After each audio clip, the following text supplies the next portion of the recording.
చదువుకున్న చదువుకు తగిన ఉద్యోగం రాలేదని కొందరు, మరికొందరు జీవితంలో చిన్న కష్టం వస్తేనే ప్రాణాలు తీసుకునేవారు ఉన్నారు. కానీ రెండు కాళ్లు కోల్పోయిన మక్కుని ఆత్మవిశ్వాసంతో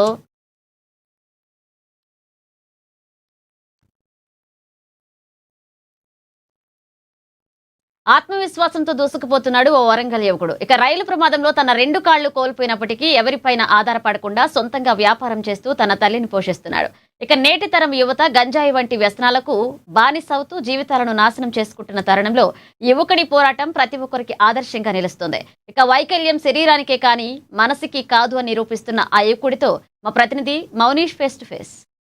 లో చాలా మంది యువత డిగ్రీలు పీజీలు ఉద్యోగం రావడం లేదంటూ నిరుత్సాహంతో ఆత్మహత్యలు హత్యలు చేసుకుంటున్న పరిస్థితులలో ఒక యువకుడు, వరంగల్ చెందినటువంటి ఒక యువకుడు అయితే వారికైతే స్ఫూర్తిగా నిలబడుతున్నాడని చెప్పుకోవచ్చు. ప్రస్తుతం మనం వరంగల్ జిల్లాకు సంబంధించి వరంగల్ మండి బజార్ సంబంధించిన ఏరియాలో ఉన్నాము. ఇక్కడ చూసుకుంటే ఒక కార్తికేయ అనే ఒక 20 సంవత్సరాల యువకుడు అయితే తను ప్రమాదంలో అయితే కాళ్ళను పోగొట్టుకోవడం జరిగింది. రెండు కాళ్ళను అయితే పోగొట్టుకోవడం జరిగింది. ఆ తర్వాత తాను కాళ్ళు విరియాకే నా సొంత కాళ్ళపై నిలబడడం నేర్చుకుంటున్నా అంటూ తను ఒక సొంత బిజినెస్ అయితే పెట్టుకోవడం జరిగింది. కార్తికేయ చిక్కుబుకు చికెన్ టిక్కా, చిక్కుబుకు చికెన్ పకోడీ అంటూ పెట్టుకొని తన సొంత కాళ్ళపై నిలబడే ప్రయత్నం చేస్తున్నారు. ఒకసారి మనం అతనితో మాట్లాడదాం. ఏం జరిగింది అసలు, ఏ విధంగా ఈ ప్రమాదం జరిగింది, అసలు ఏ విధంగా ఉందని తన లైఫ్ గురించి తెలుసుకునే ప్రయత్నం చేద్దాం. బ్రదర్ చెప్పండి, అసలు మీ పేరేంటి, అసలు ఏంటి పరిస్థితి? నా పేరు కార్తిక్ అన్న. మేము ఉండేది గిరిమాజ్పేట్ వరంగల్ అన్న. 12 years బ్యాక్ ట్రైన్ యాక్సిడెంట్ లో నా రెండు కాళ్ళు కోల్పోయినా అన్న. ఒక 3 years నేను ఇంట్లోనే ఉన్నా. ప్రపంచం ఏంటో నాకు బయట ఒక 3 సంవత్సరాలు నేను బయటికి తిరగలేదు.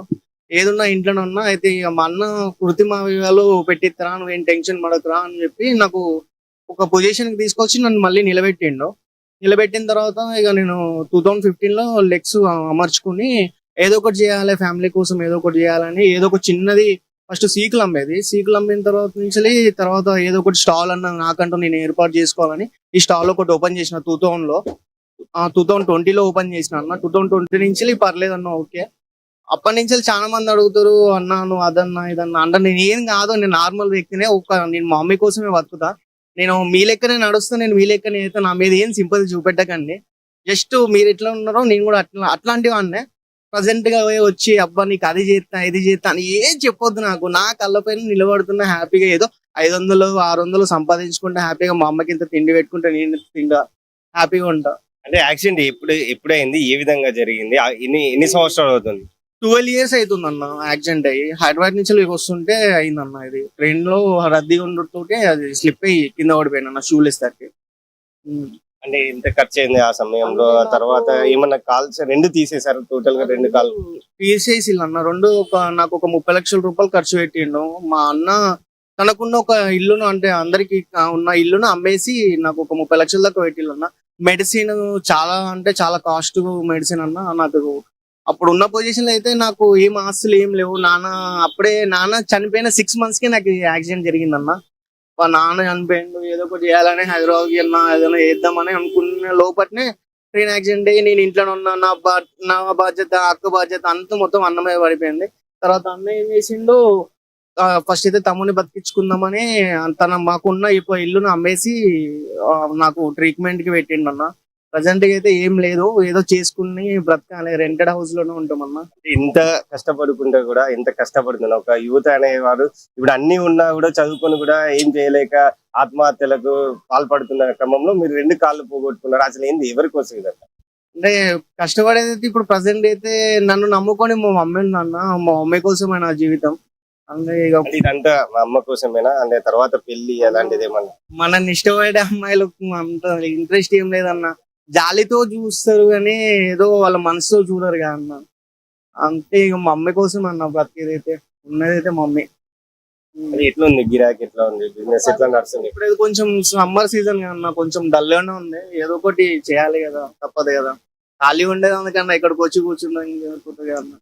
అయితే మీరైతే స్ఫూర్తిగా నిలబడుతున్నారు. ఎందుకంటే యువతకు చాలా మంది యువత ఇప్పుడు ఎలాంటి జాబులు చేయక రోడ్ల మీద ఉట్టిగానే గంజాయి అలవాటు, ఇలాంటి వ్యసనాలకు అలవాటు పడుతున్నారు. అంటే మీరు మీ పరంగా యువతకి ఏం చెప్పదలుచుకున్నారు? చెప్పేది ఏముందంటే ఇక వాళ్ళ ఇష్టం. అంటే ఇక నాకు దెబ్బ తగిలిందన్న, నాకు దెబ్బ తగిలింది వచ్చి దాని గురించి తెలుసు. ఏదో ఒక యువతకి ఏదో చిన్న దెబ్బ తగిలినా కూడా యువత బయటకు వస్తుందని నేను అనుకుంటున్నా.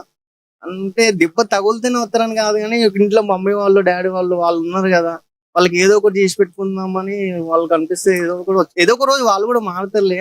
కాకపోతే బ్రతికేదానికి ఏ చిన్న పని అయినా కానీ చేయాలన్నా అంతే. యువతకైతే మీరు ఏ జాబ్ అంటే ఏదో ఒక పని అయితే చేసుకొని నిల్చొని ఏదో ఒకటి చిన్నదో పెద్దదో అన్న, మనం ఇంత చదివినాం, డిగ్రీ చదివినాం, బీటెక్ చేసినాం, నాకు అదొత్తనే అవుతా, నేను ఇది వస్తేనే అవుతాను అన్న, మనకంటూ ఉన్న చిన్న జాబ్ అయినా పర్లేదన్న, రోడ్డు మీద బజ్జీలు అమ్ముకున్నా పర్లేదన్నా, హ్యాపీగా బతకవచ్చు.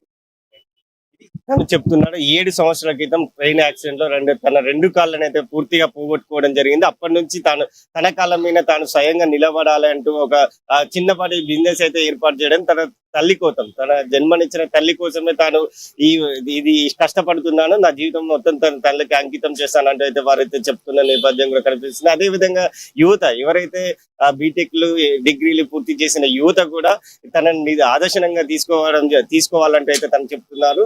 తాను ఏ విధంగా అయితే కష్టపడుతుందో ప్రతి ఒక్క యువత తమ కాళ్ళపై తాము నిలబడి అయితే తల్లిదండ్రులకు వారి భవిష్యత్తుకు కూడా ఒక నిదర్శనంగా నిలుస్తున్నాడు అనేది మనం అయితే ఇతన్ని చూసి అయితే చెప్పుకోవచ్చు. ఇది వరంగల్ జిల్లాకు సంబంధించి వరంగల్ లో ఉన్నటువంటి మన పోచమ్మ మైదానం వెళ్లే రూట్ లో ఉండడం జరుగుతుంది. అయితే తను చిన్న ఇదైతే కార్తికేయ చిక్కుపుకు చికెన్ టిక్కా, చిక్కుపురుకు చికెన్ పకోడీ అనే ఒక చిన్న బిజినెస్ పెట్టుకొని అయితే తన కాళ్ళపై తాను అయితే కాళ్ళు విరిగిపోయిన అనంతరమే తన కాళ్ళపై తాను నిలబడుతున్నానంటే అయితే తాను చెప్పడం అయితే జరుగుతుంది. ఏదేమైనప్పటికీ ఒక యువతకైతే ఇతను ఆదర్శంగా అయితే నిలుస్తున్నాననే చెప్పుకోవచ్చు. కెమెరా పర్సన్ మధుతో మౌనిష్, NN న్యూస్ వరంగల్.